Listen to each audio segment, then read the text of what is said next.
નમસ્કાર ખેડૂત મિત્રો, નમસ્કાર। વંદે માતરમ સીડ્સમાંથી સર્વેશ પટેલ આવું છું। આજે બનાસકાંઠાના ભાભર તાલુકાના અબાસણા ગામમાં આવ્યા છીએ।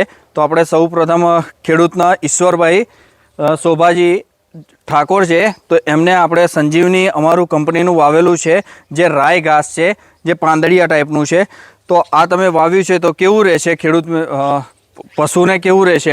આ પશુને સારવા માટે સારું રહેશે, દૂધ વધે છે, એમના એસએમએસ સારા આવે છે અને બહુ સારું છે। એમ છે ને ગઈ સાલ વાવતા એટલે બીજું હતું એમાં તો પાંદડા ઝીણા હતા, એનો વિકાસ ઓછો થતો, આનો વિકાસ બહુ થાય છે, વિકાસ સારો થાય છે।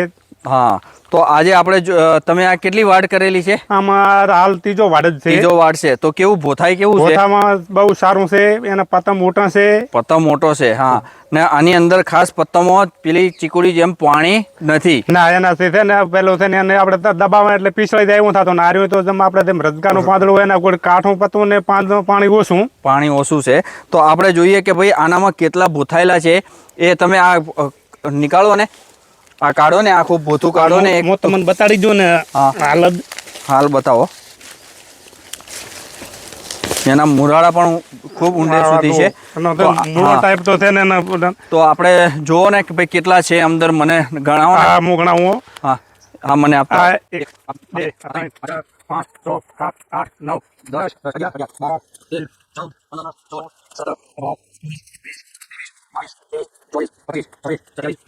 14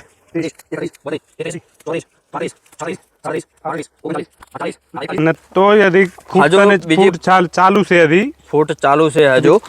તો આપ જોઈ શકો છો કે ભાઈ એકમાંથી કેટલા ભોથાયેલું છે, હજુ ત્રીજી વાટ જ ચાલુ છે।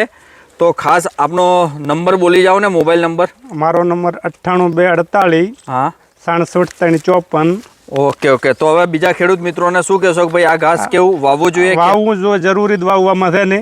હા હા, સારામાં સારું આવે છે, એનો વિકાસ સારો છે, એનું ભૂથી સારું પડે છે, એમનું દૂધ વધે છે અને એસએમએસ વધે છે। ઓકે ઓકે, ધન્યવાદ કિસાન મિત્રો, ખેડૂત મિત્રો, ધન્યવાદ।